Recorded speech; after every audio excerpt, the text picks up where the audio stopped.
साहिब बंदगी सतनाम।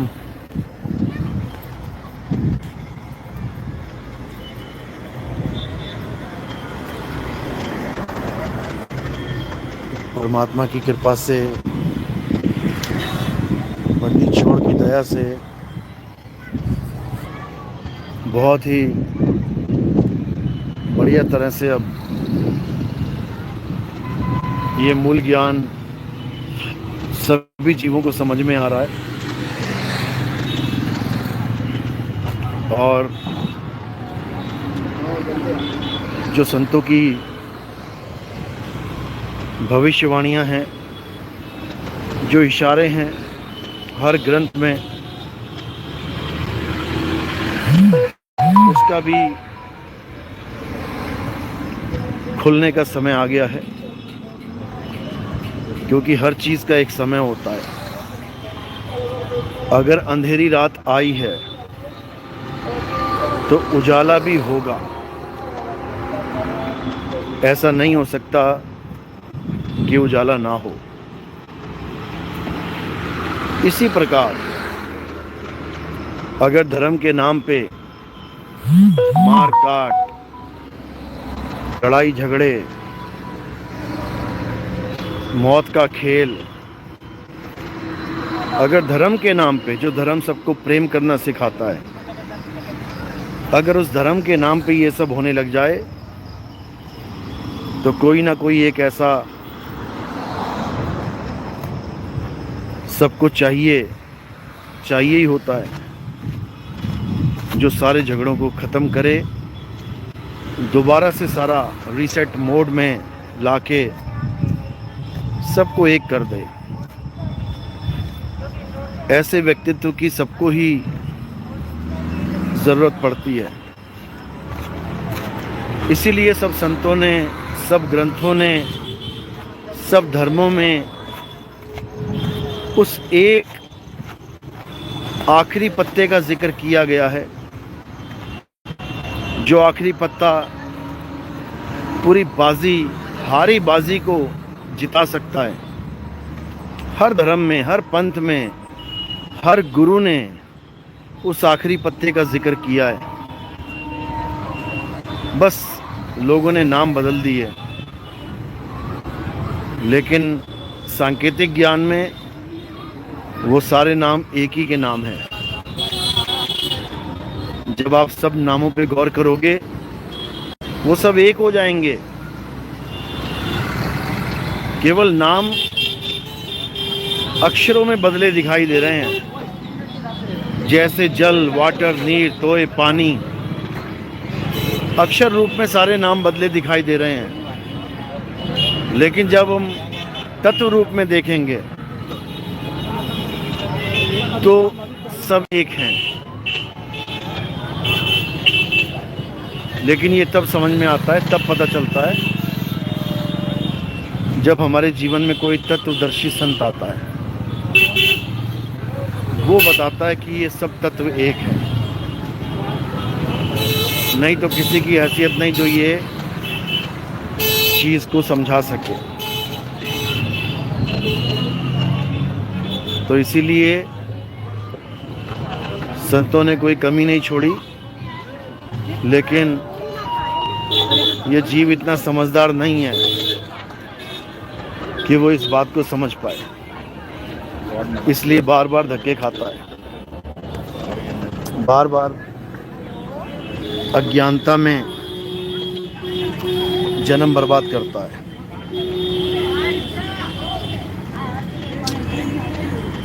सतनाम सतनाम साहिब बंदी।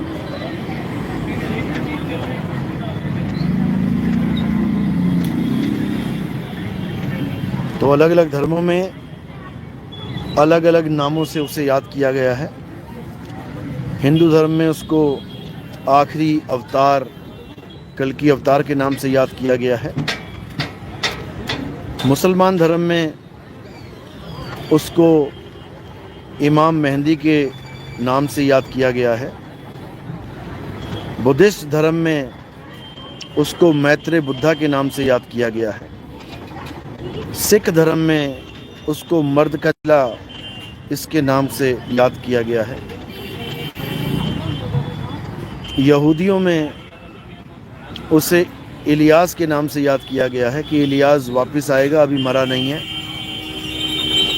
क्रिश्चियन धर्म में, ईसाइयों में उसे जीसस सेकंड कमिंग के नाम से याद किया गया है कि वापस आएंगे, जीसस वापस आएंगे, वो मरे नहीं हैं। इसी प्रकार कबीर सागर में उसे चूड़ामणि अवतार के नाम से याद किया गया है।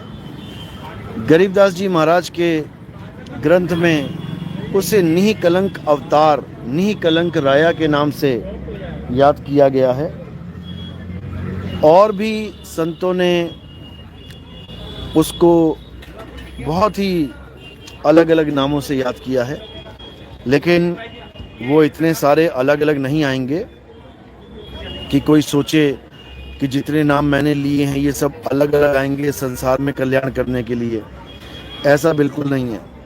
ये सब एक ही पुरुष के नाम हैं, ये सब एक ही व्यक्ति के नाम हैं, ये एक ही तत्व के नाम हैं।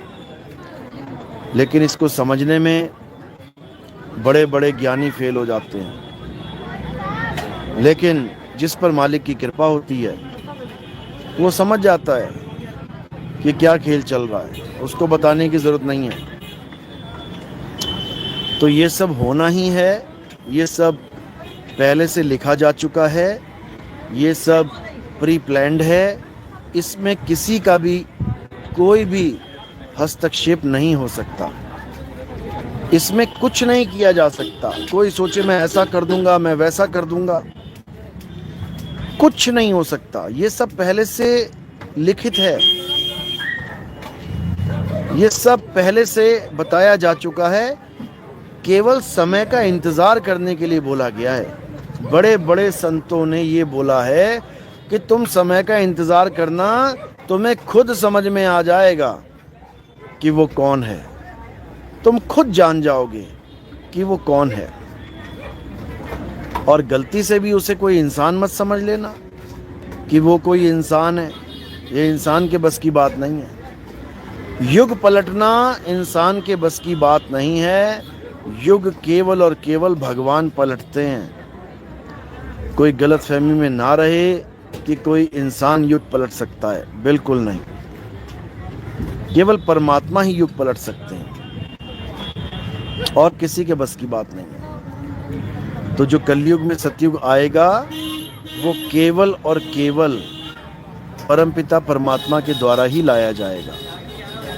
लेकिन लोग उसको पहचान ही नहीं पाएंगे, वो उनके सामने से निकल जाएगा लेकिन वो जान ही नहीं पाएंगे। वो उनको समझा समझा के चला जाएगा लेकिन लोग उसको पहचान ही नहीं पाएंगे। कि परमात्मा को पहचानना किसी बच्चे का काम नहीं है, बच्चों का खेल नहीं है। उसको कोई विवेकी हंस पहचान पाता है।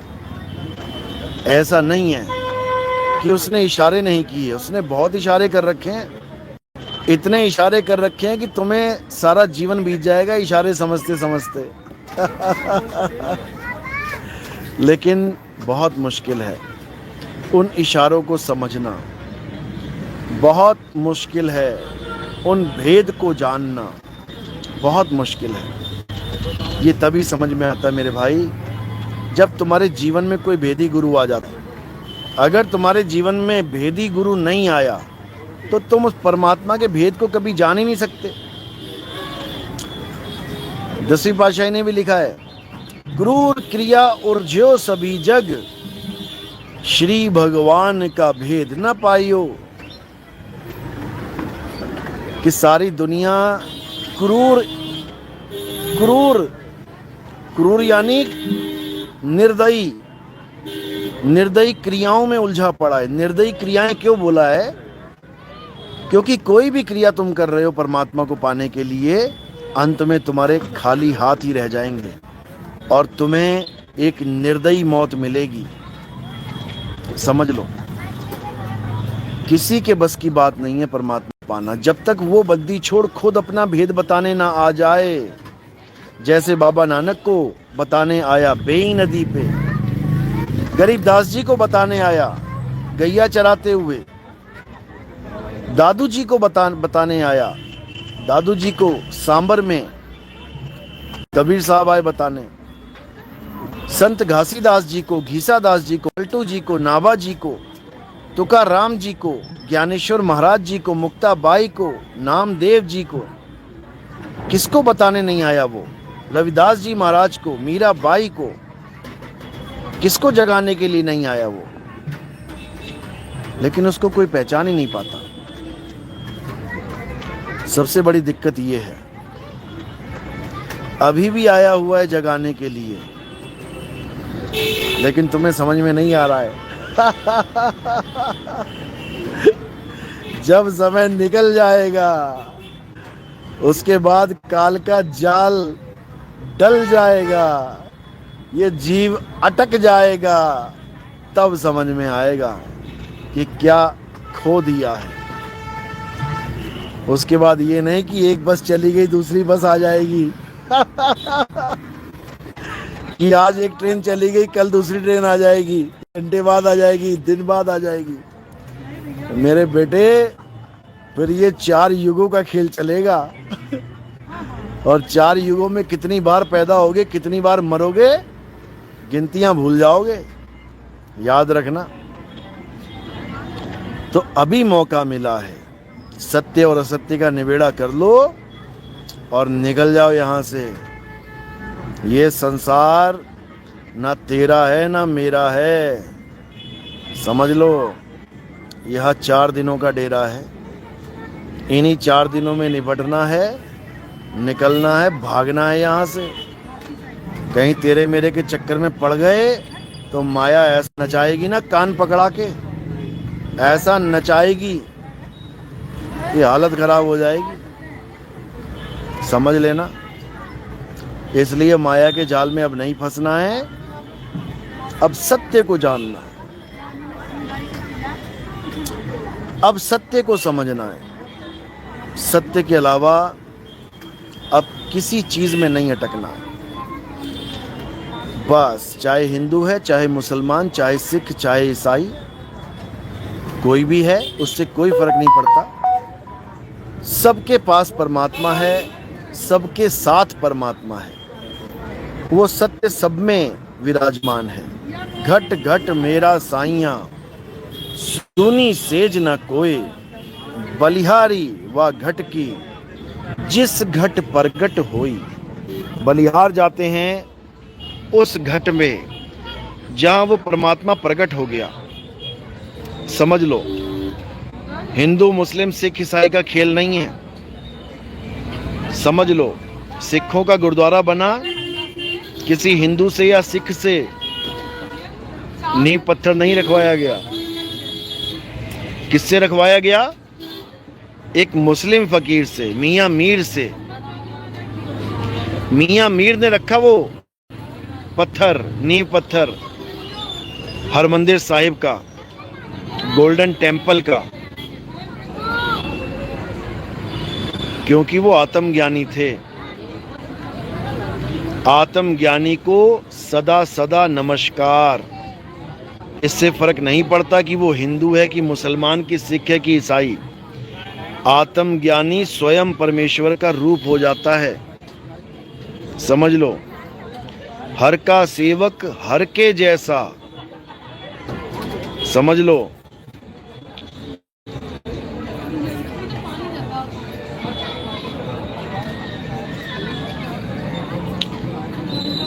तो कह रहे हैं हर का सेवक हर के जैसा, भेद न जानो मानस देहा। मनुष्य जन्म जब मिलता है तो भाग जागते हैं। मनुष्य जन्म के बाद जब भक्ति मिलती है तो और बड़े भाग जागते हैं।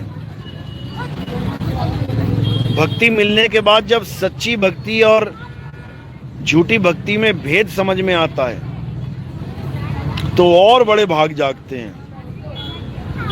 और तब जाकर जीवन सफल होता है। नहीं तो भक्ति तो सभी कर रहे हैं। कोई पाथर पूज रहा है, कोई मूर्ति पूज रहा है, कोई नदियों में स्नान कर रहा है, कोई पर्वतों के चक्कर लगा रहा है, कोई मस्जिद में जा रहा है, कोई गुरुद्वारे में जा रहा है, कोई चर्च में जा रहा है। हर प्रकार की भक्ति इस दुनिया में चल रही है, लेकिन जो सत्य भक्ति है वो किसी बिरले को मिलती है भाई। वो सबके बस की बात नहीं है, वो सबकी किस्मत में नहीं होती, कोई बिरला ही उसको जान पाता है। तो बाबा जय गुरुदेव ने अपनी भविष्यवाणियों में बिल्कुल क्लियर कट में समझा दिया था। पहले तो ये मना कर दिया कि मेरे पंथ में कोई गुरु नहीं बनेगा, इसीलिए वो अंत समय तक कभी भी किसी का भी नाम लेके नहीं गए। स्टेज तक पे नहीं बोला कि मेरे बाद कोई गद्दी पे बैठेगा। वसीयतनामा तो बहुत दूर की बात है। बाबा जय गुरुदेव ने अपने पंथ में किसी भी गुरु की एंट्री, यानी कोई भी गुरु पद पे बैठ जाए, ये कभी अलाउड ही नहीं किया, क्योंकि उनको पता था कि ये जो पंथ है, ये पंथ अब किसी और पंथ में मिलने वाला है। ये पूरा पंथ किसी और पंथ में मिल जाएगा, और यही नहीं, सारे पंथ मिलेंगे। कबीर साहब कह रहे हैं ना वाणी में, 13वें हम ही चले आए, सब पंथ मेट के एक पंथ चलाएं। मेटने का मतलब ये नहीं कि उनको खत्म कर देना है, उन सबको मिला लेना है। जैसे सारी नदियां एक होने का मतलब होता है सारी नदियां समुद्र में मिल जाएं, नदियों को खत्म नहीं करना है, सारी नदियों को समेट लेना है। मेटना और समेटना दोनों को समझ लो। समेटने को ही मेटना बोला है। तो इन सब पंथों को एक पंथ में समेट दिया जाएगा, और फिर एक ऐसा पंथ चलेगा जिसके लिए बाबा जय गुरुदेव ने बोला था कि पूरी दुनिया में इसके मुकाबले का पंथ नहीं होगा, पूरी दुनिया में। यही मुसलमानों में बोला गया कि जब आखिरी पंथ चलेगा तो इतना बड़ा लश्कर तैयार होगा कि उसके आगे दुनिया की कोई ताकत टिकी नहीं पाएगी। लेकिन वहां पर घोड़े और तलवारें दिखा दी गई कि वो लश्कर गर्दनें उड़ाता जाएगा। ऐसा नहीं है। वो लश्कर प्रेम का लश्कर होगा। वो प्यार करना सिखाएगा, वो दोस्ती करना सिखाएगा, अज्ञान की गर्दन उड़ाएगा, अज्ञान को नहीं जीने देगा, अज्ञान का खात्मा करेगा, इसमें कोई शक नहीं है। लेकिन कोई सोचे कि इंसानों का खात्मा करेगा, तो इसमें कोई मतलब भी नहीं है, मकसद भी नहीं है, क्योंकि सब परमात्मा के जीव हैं। किसी का खात्मा करने के लिए कोई नहीं आ रहा, अज्ञान का खात्मा करने के लिए आ रहे हैं। तो उसी के इशारे में बोला गया कि कहाँ से वो लश्कर तैयार होगा, वो हदीसों में उसका जिक्र है। कौन से देश से वो लश्कर तैयार होगा, हदीसों में उसका जिक्र है, जिसको गज़वाए हिंद नाम दिया गया है। गज़वाए हिंद। कुछ अज्ञानी मुसलमान ये सोचते हैं कि गज़वाए हिंद का मतलब है कि भारत को मुसलमानी राष्ट्र बना दो। ऐसा बिल्कुल नहीं है। गज़वाए हिंद एक ऐसा शब्द है जिसके पीछे बहुत बड़ा भेद छुपा हुआ है। क्या भेद है, अच्छे से समझ लो। हदीसों में बताया गया कि मोहम्मद साहब जब अरब देश में खड़े होते थे तो भारत की तरफ मुंह करके, यानी मशरिक की तरफ, मशरिक बोला गया है पूरब दिशा की तरफ। तो जब अरब देश में वो खड़े होते थे तो पूरब दिशा की तरफ मुंह करके, पूरब दिशा में कौन सा देश आता है, हिंदुस्तान, पूरब दिशा की तरफ मुंह करके कहते थे कि मुझे हिंदुस्तान से खुशबू आती है, मुझे खुशबू आती है हिंदुस्तान से। होना हो हिंदुस्तान से ही वो गज़वाए हिंद, वो लश्कर तैयार होगा। हिंदुस्तान से ही वो लहर चलेगी जो पूरे संसार को एक कर देगी, भारत को ही विश्व गुरु बनाएगी। ये हदीसों में जिक्र है, लेकिन मुसलमानों ने क्या सोच लिया कि गज़वाए हिंद का मतलब है कि हिंदुस्तान को मुसलमानी राष्ट्र बना दो। ऐसा नहीं है भाई, तुम्हारी पुश्तें बीत जाएंगी, कभी ऐसा हो नहीं सकता। तो गज़वाए हिंद कोई और चीज़ है। एक सच्चा मुसलमान, एक विवेकी मुसलमान, अगर उससे पूछोगे तो वो बताएगा तुम्हें गज़वाए हिंद क्या होता है, क्योंकि हदीसों में इसकी पूरी कहानी बता रखी है कि भारत देश से खुशबू आती है और अमन की खुशबू आती है, चैन की खुशबू आती है, शांति की खुशबू आती है, मार काट की नहीं, जंग की नहीं, बारूद की नहीं, अमन की खुशबू आती है। जब हिंदू मुस्लिम सिख ईसाई सारे धर्मों को एक कर दिया जाएगा, ये उसकी खुशबू आती है। तो बताने वाले ने बता दिया, लेकिन समझने वाले समझ नहीं पाए, वो कुछ और ही लेके बैठ गए। तो इसलिए मेरे भाई, इसको समझो। बाइबल में भी यही लिखा गया है कि जो सेकंड कमिंग, जो ईसा मसीह आने वाले हैं, वो कहाँ से आएंगे। उसमें बिल्कुल क्लियर लिखा हुआ है कि वो ईस्ट से आएंगे, ईस्ट से, कि उनका जो दूसरा सेकंड कमिंग होगा, जो वापस आएंगे, वो पूरब दिशा से आएंगे। पूरब दिशा से, यानी आप देखोगे जो मेन गढ़ है वो रोम है, यानी यूरोप है।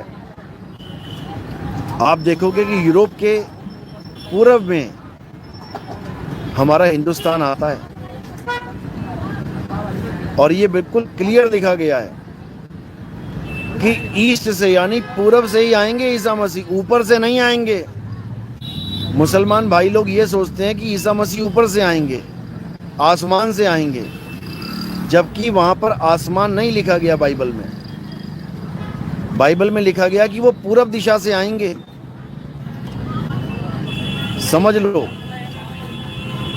लेकिन मुसलमान और ईसाई कहीं अलग अलग ना समझने लग जाएं उनको, इसलिए हदीसों में ये बता दिया गया कि वो एक ही समय होगा जब ईसा मसीह और इमाम मेहदी दोनों एक ही समय में आएंगे। अलग अलग इंतजार मत करना उनका कि पता लगा मुसलमान 2024-25 में इंतजार कर रहा है और ईसाई कह रहे हैं वो 2050 में आएंगे। ऐसा नहीं है वो एक ही समय में आएंगे दोनों। ऐसा हो नहीं सकता कि अलग अलग आएं। हदीसों में इसका खुलासा किया गया है, बस कहानी को थोड़ा सा रंग बदल के पेश किया गया है ताकि दोनों को ये लगे कि हाँ, दोनों आएंगे समझ लो। बड़ी तरीके से ये भविष्य की बातें बताई गई हैं ताकि दोनों धर्मों में प्रेम बना रहे। समझ लो। तो जो मैं समझा रहा हूं कि चाहे ईसा मसीह कह लो, चाहे इमाम मेहदी कह लो, चाहे मैत्रेय बुद्ध कह लो, चाहे मर्द का चेला कह लो, चाहे तुम उसको चूड़ामणि अवतार कह लो, चाहे तुम उसको इलियास कह लो, चाहे तुम उसको नीह कलंक राया कह लो, चाहे तुम उसको कल्कि अवतार कह लो, वो एक ही हैं और वो शरीर नहीं है कि तुम सोच रहे हो कि घोड़े पे बैठ के आएंगे। ईसाइयों ने ईसा मसीह को घोड़े पे बैठा दिया तलवार लेके, मुसलमानों ने उसको इमाम मेहदी को घोड़े पे बैठा दिया तलवार लेके। हिंदुओं में वैसे ही वो घोड़े पे बैठे हैं तलवार लेके। बुद्धिस्टों का पता नहीं, वो भी घोड़े पे बैठा दे तलवार लेके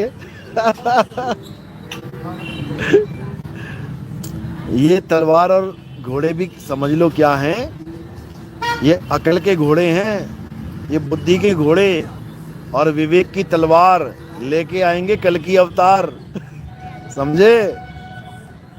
बुद्धि के घोड़े और विवेक की तलवार लेके आएंगे कल्कि अवतार। लेकिन इसको समझना बच्चों का खेल नहीं है। जन्म बीत जाता है, काले बाल सफेद हो जाते हैं, ये तब भी समझ में नहीं आता, क्योंकि ये मालिक का खेल है, उसके खेल निराले हैं, ये सबकी समझ में नहीं आने वाले हैं, समझे। तो मालिक की कृपा होगी, जरूर होगी, और ऐसी होगी कि तुम सोच भी नहीं सकते। अब वो समय आ गया है जिसका सबने इंतजार किया है। एक एक एक एक करते करते करते करते जो भी सत्संग सुन रहा है वो सत्य का ही होके रह जा रहा है, असत्य उसके दिमाग से बिल्कुल खाली होता जा रहा है।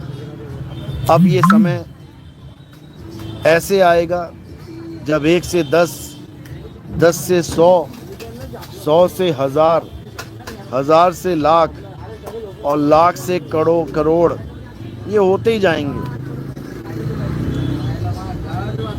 ये होते ही जाएंगे। अब कोई रोक नहीं सकता इसको, क्योंकि शुरुआत हो चुकी है। हाँ, शुरुआत जब किसी चीज की हो जाती है तो उसकी नकल मारने वाले बहुत आ जाते हैं। अभी नया आईफोन आया, साथ के साथ चाइनीज माल भी आ जाएगा। अभी कोई नई चीज आई मार्केट में, साथ के साथ उसकी नकली भी आ जाएगी। इसी प्रकार कृष्ण के आने के साथ साथ पौंड्रक भी आ ही जाते हैं, इसमें कोई शक नहीं है। इसी प्रकार ये मूल ज्ञान जैसे ही आया है, अब सारे पौंड्रक YouTube पे आ गए हैं। अब वो केवल नकल मारेंगे, लेकिन दुख के साथ कहना पड़ रहा है कि नकल मारने के लिए भी अकल की जरूरत होती है, और इनके पास अकल नाम की चीज नहीं है। नकल तो मारेंगे लेकिन बेअकल होके मारेंगे, और जो विवेकी हंस होगा वो इनको पहचान जाएगा कि ये सुनी सुनाई बात कर रहा है। सुनी सुनाई बात करने वाला 1 मिनट में पकड़ा जाता है। आत्मदेव करेगा, परमात्मा परमात्मा करेगा, कहीं ना कहीं कोई ना कोई गलती जरूर कर देगा। जैसे वो एक गाजीपुर वाला आत्मा आत्मा परमात्मा परमात्मा करता करता आहार विहार करने लग गया। बताओ, परमात्मा को भी ये खाना खिला के खाना खिलाने लग गया। परमात्मा को भी टहलाने लग गया। ये पता नहीं कौन से पार्क में जाएंगे आहार विहार करने, पिकनिक मनाने जाएंगे दोनों गुरु चेला। इन लोग का बेड़ा गर्क होना ही होना है, कोई नहीं रोक सकता, कोई भी नहीं। और वो नर्मदे हर वाला, वो तो पूरा दिन टांगे पानी में डुबो के बैठा रहता है। बेचारे जो भगत जाते हैं उनको भी पानी में उतार देता है। जिस दिन कोई मगरमच्छ आ गया उस दिन हर हर गंगे कर देगा इनका। इतने बेवकूफ हैं कि भाई तुम 1-1 घंटा पानी में उतर रहे हो, पानी में इतने जीव होते हैं, इतने जीव होते हैं, कोई अनहोनी हो जाए तो कौन उसका जिम्मेदार है। ये तो भैंस के जून से आया है, मुझे लग रहा है भैंस था ये पिछले जन्म में, इसीलिए पानी देखते ही पानी में घुस जाता है। कहते हैं गई भैंस पानी में, जिसने डेरा भी पानी के किनारे ही बना लिया है, और इसका अगला जन्म भी पानी में ही होने वाला है। ये कहीं जा नहीं सकता, क्योंकि जहां आसा तहां वासा, इससे नदी ना छूटी। सबको कहने लगा ये मेरा आखिरी सत्संग है, हमारी कुटी का आखिरी सत्संग है, इसके बाद मैं विश्व भ्रमण पे जा रहा हूँ। मोया विश्व भ्रमण पे जा रहा है। पहले तो रो रो के दिखाता रहा बच्चों की तरह, उसके बाद फिर आके यहीं पे बरगद के नीचे आके बैठ गया। बताओ, ये हाल है इन नकलचियों के। और बातें बड़ी बड़ी, हालत खराब हो जाएगी इन लोगों की। ये सारे पौंड्रक, सबका खेल खत्म हो जाएगा। अभी नहीं समझ में आ रहा इन लोगों को। मजाक बना लिया भक्ति को, मजाक। दूसरों को कहता है ध्यान नहीं करना, ध्यान तो घटित होता है अपने आप, आंखें बंद करके ध्यान नहीं करना। और जितनी भी वीडियो स्टार्ट करते हैं ये लोग, पहले आंख बंद करके बैठा होता है। बताओ, मतलब अपनी कथनी करनी पे तो टिक जा भाई। दूसरों को कह रहा है ध्यान नहीं करना, ध्यान नहीं करना, और खुद चौधरी ध्यान करने बैठा होता है। हद कर दी इन लोगों ने। ऐसे ही लोग बर्बाद करते हैं। और जो कच्चे घड़े होते हैं, विवेकी हंस नहीं होते हैं, वो इन कौओं के जाल में फंस जाते हैं। पौंड्रक के पास भी सेना थी। सेना पौंड्रक के पास भी थी। वो भी बेवकूफ बना के बैठा हुआ था कईयों को, मैं कृष्ण हूं, मैं कृष्ण हूं, मैं वासुदेव हूं।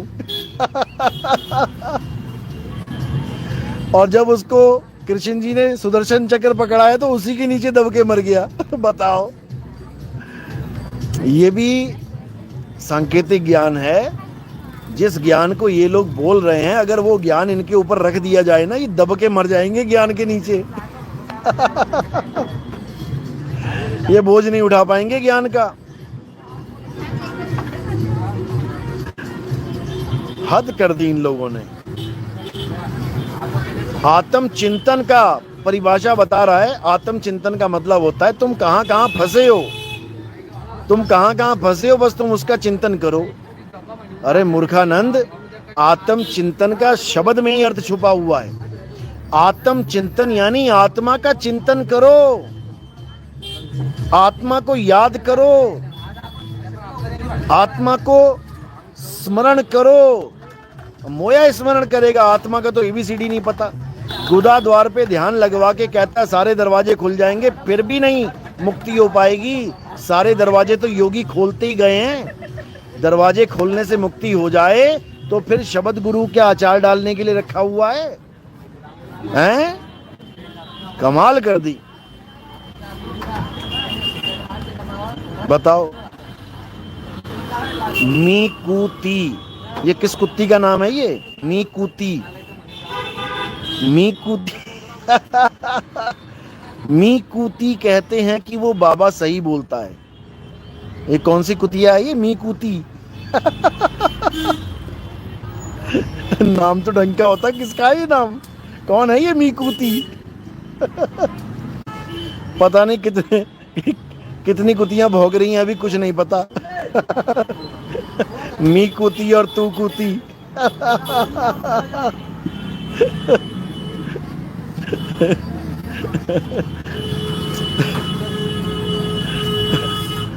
तो भाई ये भौंकते रहेंगे, इनका काम है भौंकना। और उसके बाद ये ऐसी योनियों में जाएंगे, फिर कहेंगे मैं भी कुत्ती और तू भी कुत्ती, दोनों बन गए कुत्ती।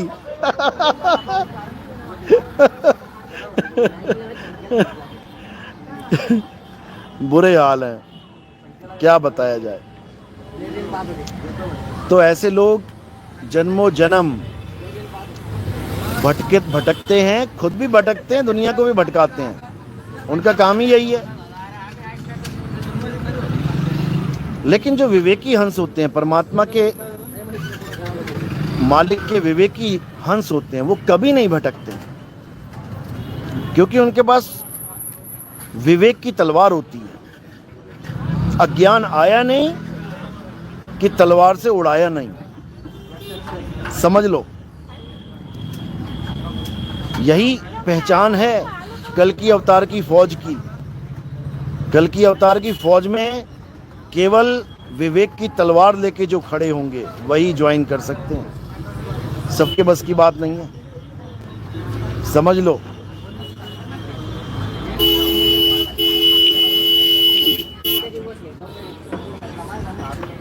तो जब गुरु की दया होती है तब ये ज्ञान समझ में आता है, नहीं तो नहीं आता।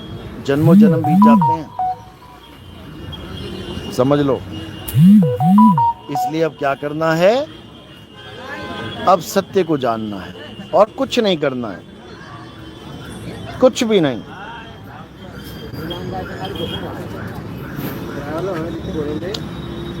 सत्य क्या है?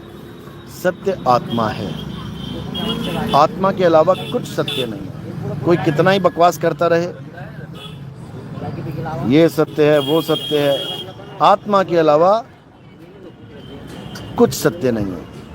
हिंदुओं के लिए भी, मुसलमानों के लिए भी, सिखों के लिए भी, ईसाइयों के लिए भी, सबके लिए आत्मा ही सत्य है। मानो चाहे ना मानो, ये तुम्हारी मौज है, तुम्हारी मर्जी है।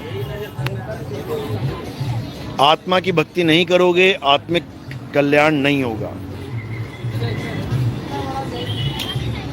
विवेक की तलवार, बंदगी कबूल करो गुरुजी, श्री गंगा नगर राजस्थान से।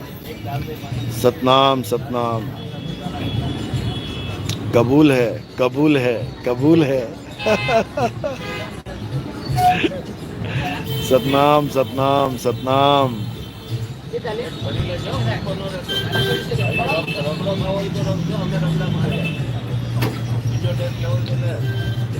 तो मालिक की कृपा है, बंदी छोड़ की दया है।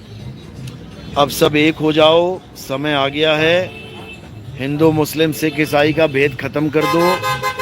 अब सब एक हो जाओ और मालिक के नाम की वंदना करो। सब सत्य को जानो।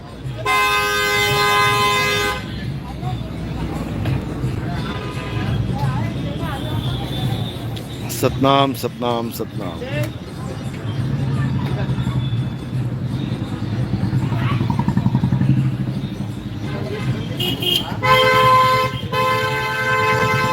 कल का प्रोग्राम धार में है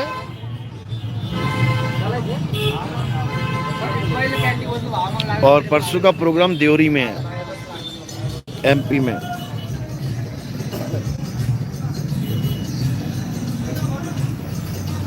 सतनाम।